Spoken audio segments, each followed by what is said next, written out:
الحمد لله نحمده ونستعينه ونستغفره. الحمد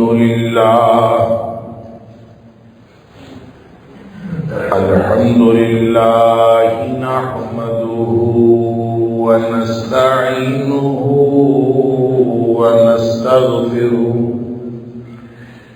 ونؤمن به ونتوكل عليه ونعوذ بالله من شرور أنفسنا ومن سيئات أعمالنا. من يهده الله فلا مضل له ومن يضلل فلا هادي له. وأشهد أن لا إله إلا الله وحده لا شريك له. وأشهد أن محمدا عبده ورسوله صلى الله عليه وسلم. أرسله بالحق بشيرا ونذيرا بين يدي الساعة.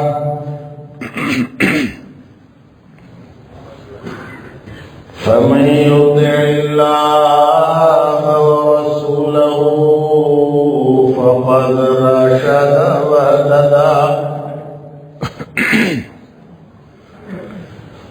ومن يعص الله ورسوله فقد ضل وغوى. فإنه لا يضر إلا نفسه ولا يضر الله شيئا.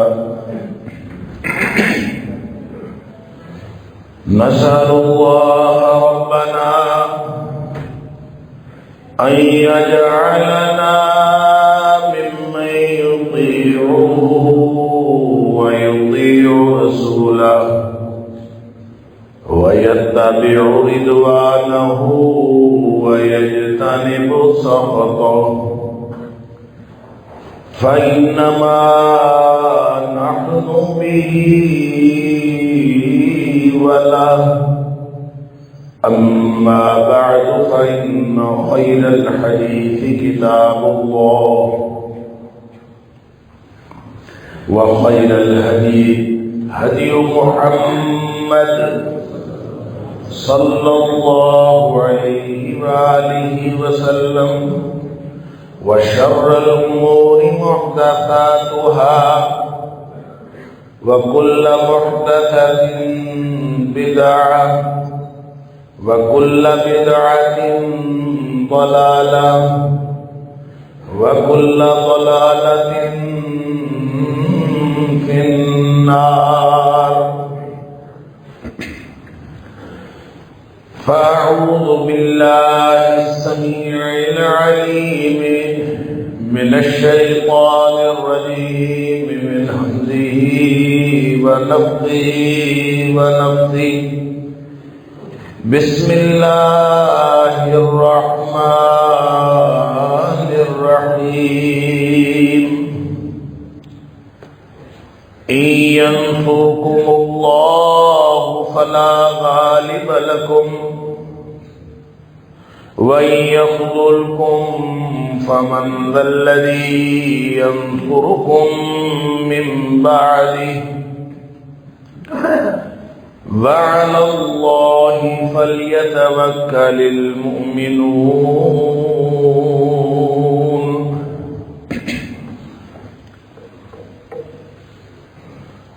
اگر اللہ تمہاری مدد کرے فلا غالب لکم، تو پھر اے مسلمانوں تمہارے اوپر کوئی غالب نہیں آ سکتا. وَإِن يَخْذُلْكُمْ،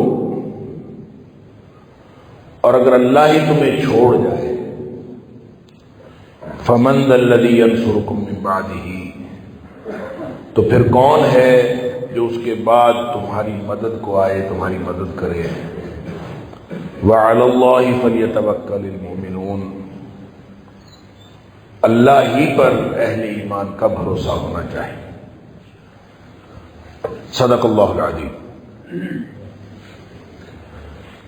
اللہ کا دین، دین اسلام دنیا میں غالب ہونے کے لیے آیا ہے، مغلوب ہونے کے لیے نہیں آیا۔ هو الذی ارسل رسولہ بالہدی ودین الحق لیظہرہ علی الدین کلہ، وہی ذات جس نے اپنے رسول صلی اللہ علیہ وسلم کو ہدایت اور دین حق دے کر بھیجا، لیظہرہ علی الدین کلہ، تاکہ وہ سارے ادیان کے اوپر اس کو غالب کرے۔ تو اللہ کا دین غالب ہونے کے لیے آیا ہے، مغلوب ہونے کے لیے نہیں آیا۔ لہذا پوری دنیا میں ہمیں جو نظر آنا چاہیے وہ اسلام کا غلبہ نظر آنا چاہیے،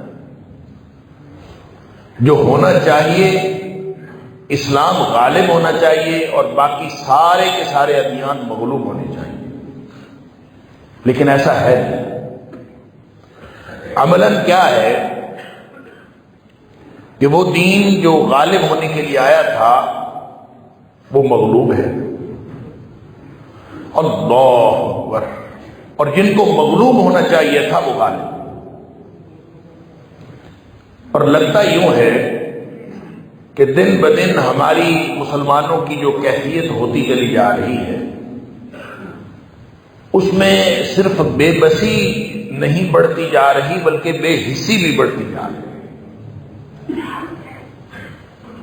ہم رونا روتے ہیں کہ غزہ میں یہ ہو گیا، ہم رونا روتے ہیں کہ فلسطینیوں کے ساتھ کیا ہو رہا ہے، ہم رونا روتے ہیں کہ قرآن کو جلایا جاتا ہے، کبھی ڈنمارک کے اندر، کبھی نیدرلینڈ کے اندر، کبھی کسی ملک کے اندر، کبھی کسی ملک کے اندر۔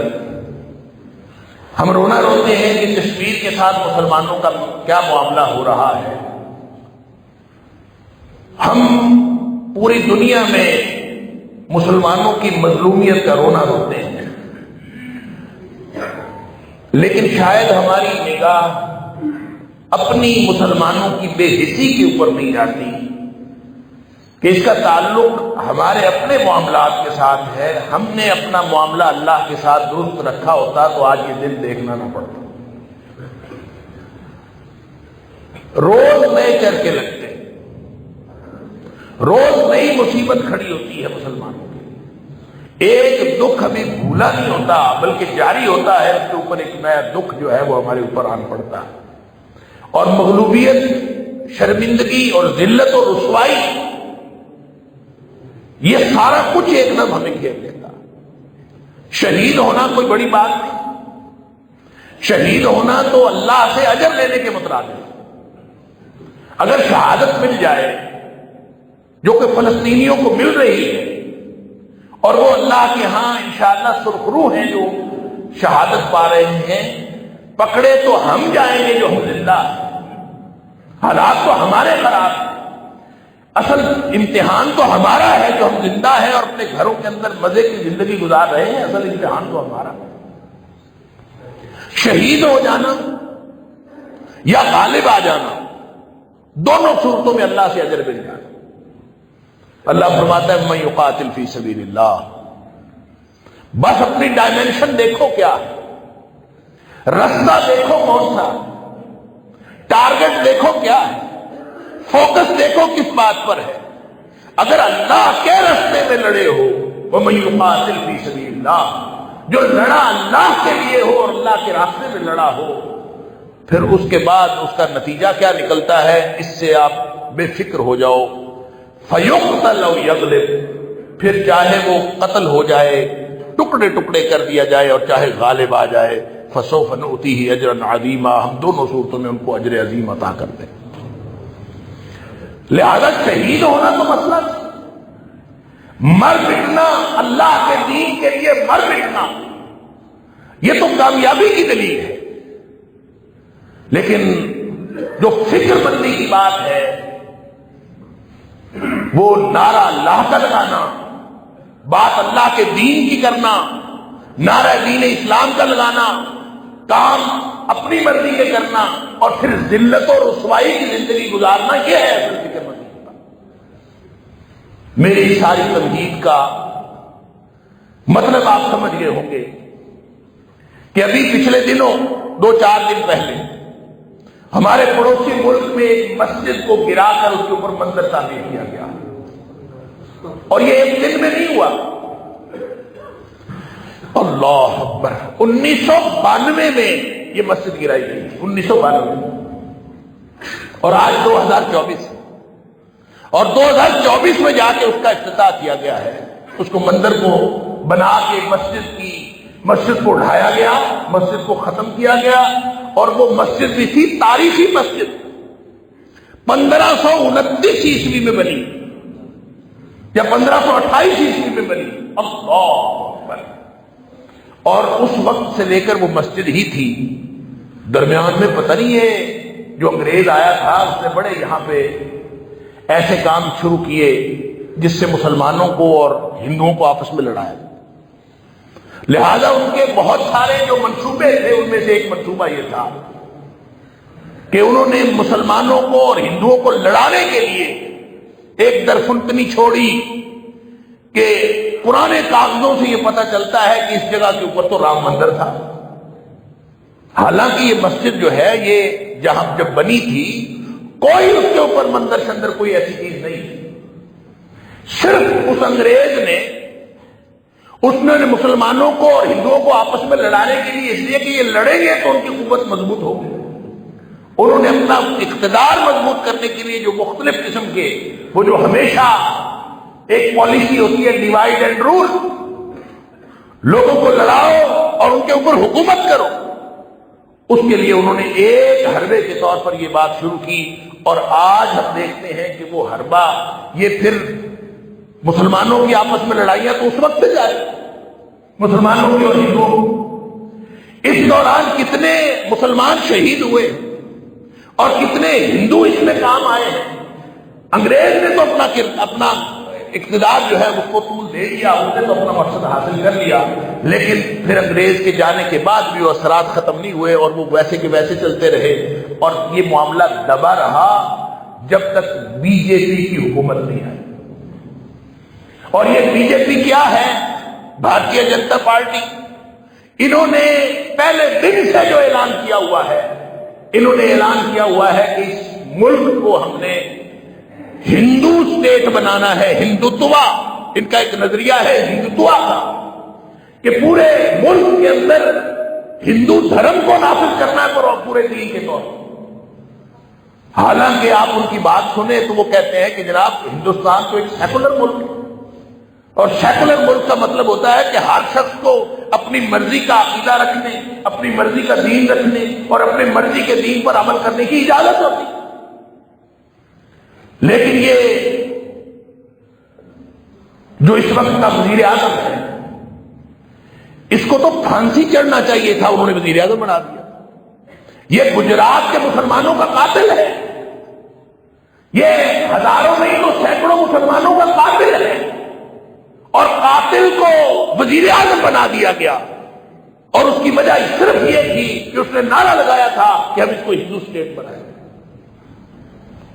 اور آج اس نے پھر اس نعرے کے اندر ہندو اسٹیٹ بنائیں گے. اس نے ایک وعدہ کیا تھا کہ یہ جو بابری مسجد ہے اس کو ہم گرائیں گے اور اس کی جگہ پہ ہم مندر بنائیں گے، اور آج وہ اس میں کامیاب ہو. اللہ اکبر.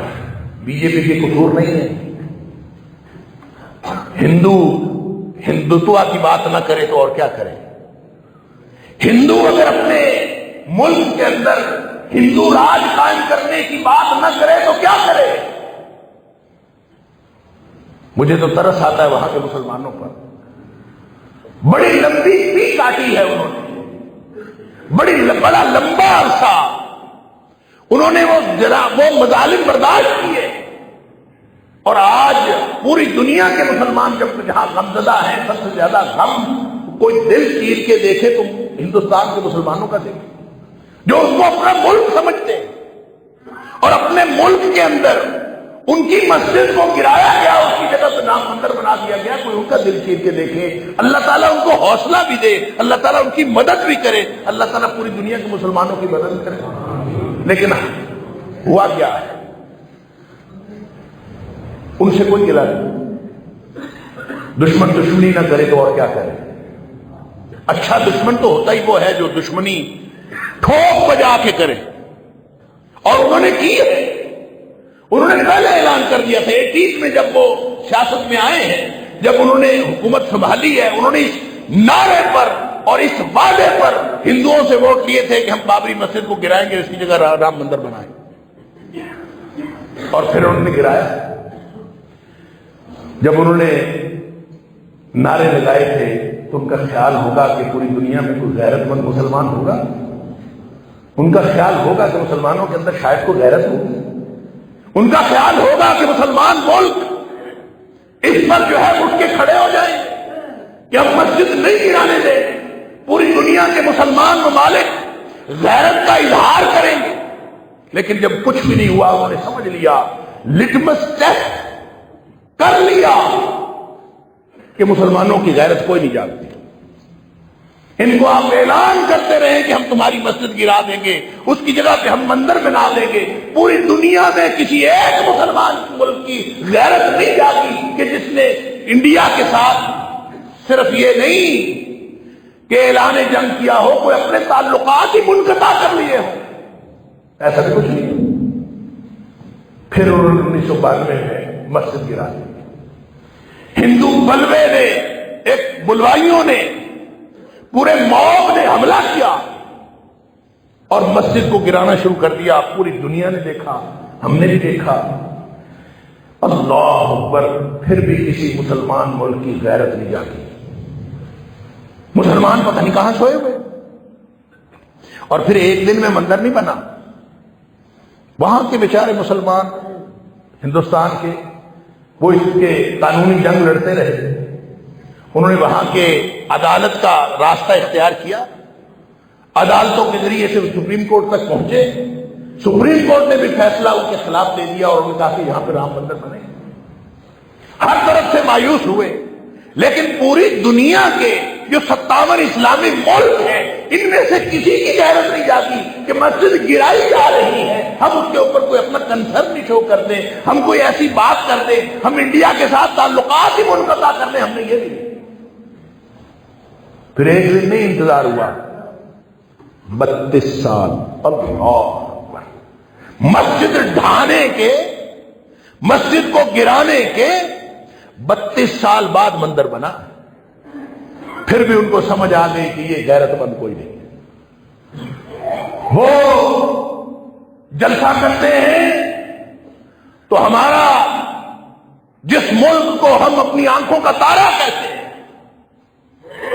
جس کے ساتھ ہمارا ایمان منسلک ہے، ان کا ولی عہد بھی بھاگا دوڑا وہاں جاتا ہے، UAE بھی وہاں جاتا ہے، سارے ایران کے ساتھ ان کے تعلقات ہیں، ترکی ان کے ساتھ تعلقات رکھنا چاہتا ہے، ساری دنیا کے مسلمان حکمران بھاگ بھاگ کے وہاں پہ پہنچتے ہیں۔ غیرت نام کی کوئی چیز نہیں ہے، حمیت نام تھا جس کا گئی تیمور کے گھر سے کسی کے مسلمان کے کانوں پہ جوں تک نہیں رہی، سب بے غیرتی کی تصویر بنے ہوئے، ان کے ساتھ اچھے تعلقات کے خواہاں ہیں اور اچھے تعلقات رکھے ہوئے۔ انا للہ و انا الیہ راجعون۔ 32 سال بعد جا کے افتتاح ہوا ہے رام مندر کا، ایک دن میں نہیں ہوا۔ ان 32 سالوں میں کتنے دورے ہوئے ہیں مسلمانوں کے، ان کے ملک کے کتنے معاہدے ہوئے ہیں مسلمانوں کے ہندوستان کے ساتھ۔ کبھی کسی نے غیرت کھا کے یہ نہیں کہا کہ ہم آئندہ ان کے ساتھ معاہدہ نہیں کریں، کبھی کسی نے غیرت کھا کے یہ نہیں کہا کہ ان کے ساتھ سفارتی تعلقات ختم کر دیں، کبھی کسی نے نہیں کیا۔ وجہ کیا ہے؟ وجہ یہ ہے کہ غیرت ہو تو یہ کرے گا، کوئی دینی حمیت نام کی کوئی چیز ہو تو کرے گا۔ میں عرض کر رہا ہوں، ہم تو رونا روتے رہے، کئی جمعے میں نے یہاں پہ پڑھائے، پوری دنیا کے اندر مسلمان رونا روتے رہے کہ ہمارے ساتھ فلسطین کے اندر کیا ہوگا۔ ہم تو رونا روتے رہے کہ کشمیر کے اندر ہمارے ساتھ کیا ہو رہا. ہم تو یہ رونا روتے رہے کہ پوری دنیا میں ہمارے ساتھ کیا ہو رہا ہے. اب ہماری مسجدیں گرا کے انہوں نے صرف یہ نہیں کہا کہ ہم نے بابری مسجد گرائی ہے. جس وقت بابری مسجد گرائی تھی 1992 میں، اس وقت انہوں نے کہا تھا، بی جے پی نے اعلان کیا تھا کہ جس طرح ہم نے یہ مسجد گرا کے مندر بنایا ہے، پورے ہندوستان کی مسجد گرائی. اگر بابری مسجد گرا کر مندر بنانے پر کوئی مسلمان غیرت کھا کے نہیں کھڑا ہوا تو وہ ساری مسجدیں بھی گرا دیں گے تو کسی کو کیوں غیرت آئے گی؟ بس شروع ہو گیا ہے کام. اور اب اس کے افتتاح کے موقع پر بھی اس نے اعلان کیا ہے، گجرات کے قصائی نے جو ہزاروں مسلمانوں کا قاتل ہے، اس نے وہاں اعلان کیا کہ آئندہ 1000 سال کا بھارت نیا بھارت ہوگا.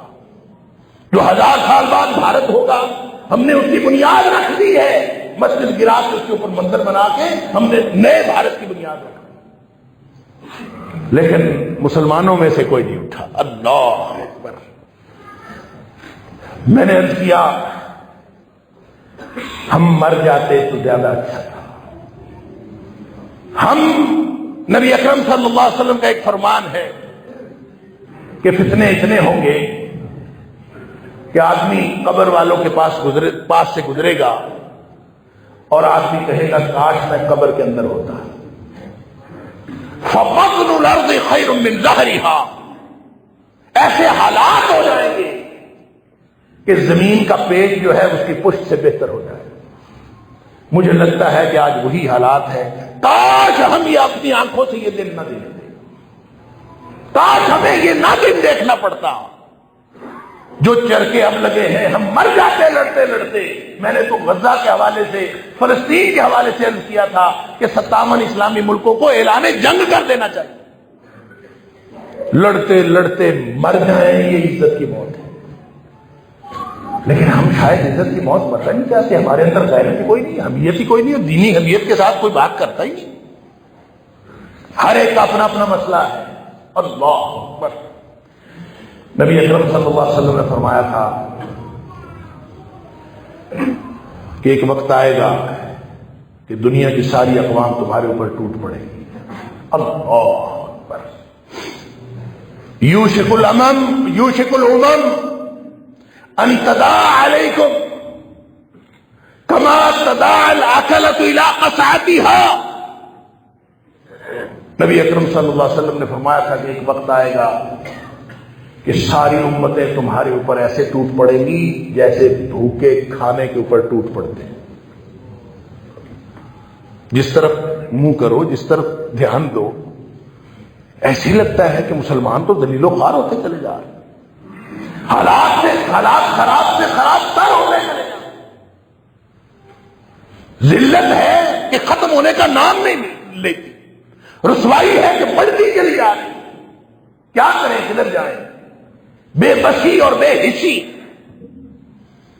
اس کی تصویر بنا ہے پورا عالم اسلام. اللہ اکبر. صحابی پوچھتا ہے اللہ کے رسول صلی اللہ علیہ وسلم من قلت نحن یومئذ. جس وقت کی آپ بات کرتے ہیں کہ قومیں ہمارے اوپر ٹوٹ پڑیں گی، کیا ہم تھوڑے ہوں گے اس لیے ٹوٹ پڑیں گے؟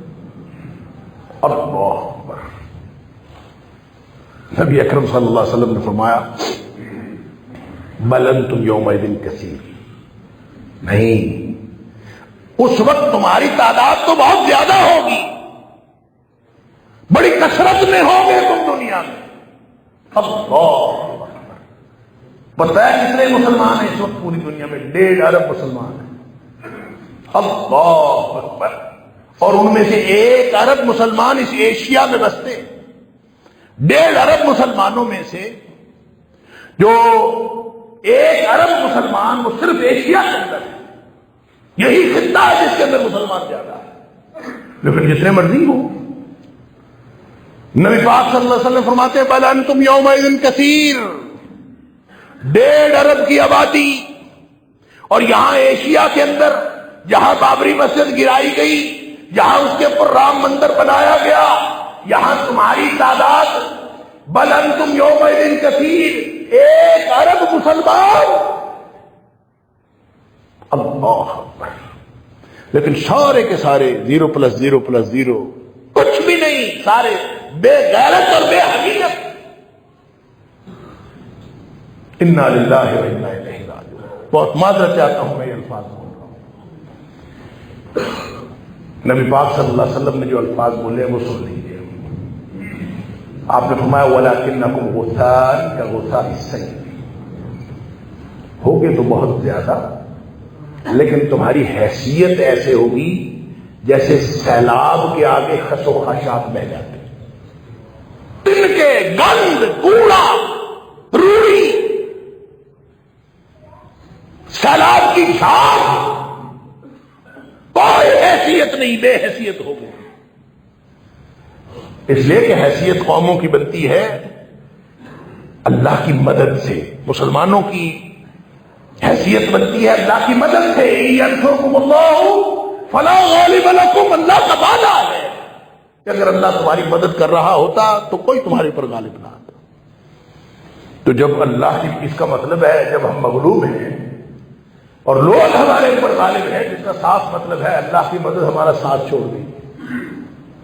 اللہ فرماتا ہے وَإِن يَخْذُلْكُمْ، اور اگر اللہ ہی تمہیں چھوڑ جائے فَمَنْ ذَا الَّذِي يَنْصُرُكُم مِّن بَعْدِهِ، پھر پوری دنیا میں تمہاری مدد کرنے والا کوئی نہیں۔ لگے رہو کہ فلاں آئے گا مدد کرے گا، امریکہ مدد کرے گا، روس مدد کرے گا، فلاں ملک مدد کرے گا، کسی نے مدد نہیں کرنی۔ وَلَكِنَّكُمْ غُثَاءً كَغُثَاءِ السَّيْلِ، جیسے سیلاب کا جھاگ ہوتا ہے یا سیلاب کا خس و خاشاک ہوتا ہے، آگے بہ جاتا ہے، وہ حیثیت ہوگی مسلسل، کوئی حیثیت نہیں۔ وَلَيَنزَعَنَّ اللَّهُ مِن صُدُورِ عَدُوِّكُمْ الْمَهَابَةَ مِنْكُمْ، تم سے دنیا میں ڈرے گا بھی کوئی نہیں۔ 1.5 ارب ہیں، سب کو پتا ہوگا کہ بے غیرت ہے، ڈرنے کی کیا ضرورت ہے؟ غیرت ہوگی تو غیرت مند لوگ سے، غیرت مند لوگوں سے لوگ ڈرتے ہیں نا۔ نبی پاک صلی اللہ علیہ وسلم نے فرمایا تمہارے دشمن کے دلوں سے تمہارا رعب ختم ہو جائے گا۔ وہ جو اللہ نے قرآن میں وعدہ کیا تھا نا، سَنُلْقِي فِي قُلُوبِ الَّذِينَ كَفَرُوا الرُّعْبَ، ہم ان قریب کافروں کے دلوں میں آگ کی دہشت ڈال دیں گے۔ مسلمان کھڑا ہو، 57 اسلامی ملک ہو، 1.5 ارب تعداد میں ہو اور 1 ارب اسی خطے میں ہو، کسی کو ہم سے ڈر ہی نہیں لگتا۔ ہم اس نبی کی امت ہیں صلی اللہ علیہ وآلہ وسلم جنہوں نے فرمایا کہ نصرت بالرعب مسیرۃ شہر، اللہ نے مجھے جو دہشت عطا کی ہے، جو رعب عطا کیا ہے، میں 1 مہینے کی مسافت پہ ہوتا ہوں، میرا دشمن اس کی ٹانگیں کانپ رہی ہوتی، 1 مہینے کی مسافت، اللہ اکبر، 1 مہینے کی مسافت سے دشمن ڈر رہا ہوتا ہے۔ ہم پاس بیٹھے ہیں، ہم سے کوئی نہیں ڈرتا۔ وہ کہتے ہیں ہم نے ایٹم بم بھی بنایا ہوا ہے، انا للہ، پتہ نہیں کس لیے بنایا، ایٹم بم بنایا ہوا ہے، کس لیے بنایا ہے؟ وہ بڑا لطیفہ پچھلے دنوں کسی نے چلایا کہ جو ایران والا معاملہ ہوا ہے، پتہ نہیں کیا ہوا ہے، اللہ کو معلوم۔ ایران نے ہماری طرف میزائل پھینکے، ہم نے ان کی طرف میزائل پھینک دیے، بعد میں صلح ہو گئی، ہم نے ان کے اپنا سفیر بلا لیا، اس نے اپنا سفیر بلا لیا، 2-4 دن بعد کہا چلو جی واپس جا کے اپنی جگہ پہ بیٹھ جا۔ اور کسی نے لطیفہ بھیجا مجھے، کسی دوست نے، اس نے کہا ایک آدمی تھا، میں نام نہیں لیتا، انہوں نے تو کسی قوم کا نام لیا، میں اس قوم کا نام نہیں لیتا، وہ آدمی تھا فٹ بال کھیل رہا تھا تو اپنی ہی ٹیم کو گول کیے جا رہا، بار بار اپنی ہی ٹیم کو گول کیے جا رہا، اور کسی نے کہا کہ گول ادھر کرنا ہے، ادھر نہیں کرنا، تو وہ کہتا ہے وہ کرنے نہیں دیتے، تو میں نے ادھر ہی کرنا ہے نا جو کرنے دیتے۔ میزائل چلانا تھا ایران نے بھی، میزائل چلانا تھا پاکستان نے بھی اسرائیل کے خلاف، وہ ہمیں چلانے نہیں دیتے، ہم نے سوچا ہم آپس میں ہی کر لیتے۔ انا للہ و انا الیہ راجعون. یعنی کیا ملک ہے ہم. ایٹم بم بنایا ہوا ہے. رات میں کلپ دیکھ رہا تھا، ایک پاکستانی بیچارہ مایوس، وہ کہتا ہے میرا تو دل کرتا ہے کہ پڑا پڑا ایٹم بم چل جائے، ہم سب ختم ہو جائیں. ختم ہو جائے تو کم از کم یہ دن تو نہ دیکھنا پڑے. انا للہ و انا الیہ راجعون. نبی اکرم صلی اللہ علیہ وسلم فرماتے ہیں وَلَيَنزَعَنَّ اللَّهُ وَلَيَنزِعَنَّ اللَّهُ مِن صُدُورِ عَدُوِّكُمُ الْمَحَابَةَ مِنكُم. تمہارے دشمن کے دل سے تمہاری ہیبت میں نکل جائے. خسو خاشاک کچھ بھی، کوئی حیثیت نہیں. اصل مسئلہ کیا ہے؟ وَلَيَقْذِفَنَّ اللَّهُ فِي قُلُوبِكُمُ الْوَهْنَ. تمہارے دلوں میں ایک بیماری پیدا ہو جائے گی، اس کی وجہ سے سارا کچھ ہوگا. وہ بیماری کیا ہوگی؟ حب الدنیا وکراہیت الموت. دنیا کی محبت اور موت سے نفرت. آپ اندازہ کریں کہ سعودیہ کے اپنے مسائل ہیں، اس نے یہ دیکھنا ہے کہ انڈیا کی اتنی بڑی اکانومی ہے، ہم نے ان کے ساتھ معاہدے کرنے ہیں.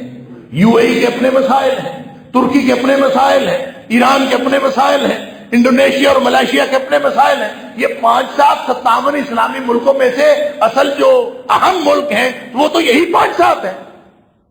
سب کے اپنے اپنے مسائل. کوئی ملک اپنا وہ مادی معاہدہ ختم نہیں کرنا چاہتا، مادی مفادات کے اوپر کمپرومائز نہیں کرتا. یہ ہے وہ وجہ کہ ہمارے دلوں کے اندر دنیا کی محبت ہے اور موت کی نفرت ہے. اسی ایک مہن کی بیماری سے سارے کے سارے ہم زیرو ہوئے پڑے. وگرنہ یہ مسلمان جو ہیں ان کے پاس طاقت تو کم نہیں ہے، طاقت ہے، غیرت نہیں. غیرت ہوتی تو شاید آج طاقت کام آتی. وہ ایٹم بم ہم نے بنایا تھا دشمن پر چلانے کے لیے یا دشمن کو خوفزدہ کرنے کے لیے. وہ ایٹم بم کی حفاظت ہمارے لیے مسئلہ بنا ہوا ہے کہ ہم نے اس کو حفاظت کیسے کرنی. انا للہ و انا الیہ. ایک حدیث جو آپ نے ہمیشہ سنی ہوئی ہے، کیسے حالات بدلیں گے. ترجیح کا فرق ہے. آج مسلمان اپنی ترجیح بدل لیں، یہ اوور نائٹ راتوں رات حالات بدل سکتے ہیں. نبی اکرم صلی اللہ علیہ وسلم نے فرمایا اذا تبایعتم بالعینہ واخذتم اذناب البقر ورضیتم بالزرع. جب تمہارے سارے کے سارے توجہ کا فوکس مادی مفادات رہ جائیں، وترکتم الجہاد، جو اللہ کے دین کے لیے مر مٹنا تھا وہ راستہ تم نے چھوڑ دیا، کیا ہوگا؟ فرمایا سلط اللہ علیکم ذلا. نبی اکرم صلی اللہ علیہ وسلم فرماتے ہیں اللہ تمہارے اوپر ذلت و رسوائی مسلط کر دے. یہ ذلت و رسوائی اللہ کی طرف سے مسلط ہے. لا ينزعه. یہ ذلت و رسوائی، وہ کہتے ہیں معیشت ٹھیک ہو جائے گی تو ذلت ختم ہو جائے گی، تعلیم کر لیں گے بہتر تو ٹھیک ہو جائے گی، فلاں کر لیں گے تو ہو جائے گا. بھئی جس نے مسلط کی ہے وہی واپس ہٹائے گا تو ہٹے گی نا. سلط اللہ علیکم ذلا، اللہ نے رسوائی مسلط کی ہے. لا ينزعه، وہ اس کو واپس نہیں کرے گا. حتی ترجعوا الی دینکم، جب تک تم دین کو اپنی پہلی ترجیح نہیں بناؤ. آج اللہ کا دین پہلی ترجیح بن جائے، حکمرانوں کی پہلی ترجیح، عوام کی پہلی ترجیح، ہماری خارجہ اور داخلہ پالیسیوں کی پہلی ترجیح اللہ کا دین بن جائے، آج اللہ کی رحمتیں آنا شروع ہو جائیں. لیکن ہم چونکہ کرتے نہیں، ہم نے یہ کرنا نہیں ہے. شاید ہم نے طے کر لیا ہے کہ ہم نے زندگی بے غیرتی کی گزارنی ہے، بے حمیتی کی زندگی گزارنی. انا للہ و انا الیہ. اللہ تعالی ہم سب کو معاف فرمائے اور واپس اس رستے کی طرف آنے کی توفیق عطا فرمائے جو رستہ کامیابی کا رستہ ہے اور دنیا میں بھی غلبے کا رستہ ہے اور آخرت میں بھی اللہ کے ہاں سرخروئی کا رستہ ہے. اللہ تعالیٰ مجھے اور آپ کو، ہم سب کو یہ رستہ اپنانے کی توفیق عطا فرمائے. وآخر دعوانا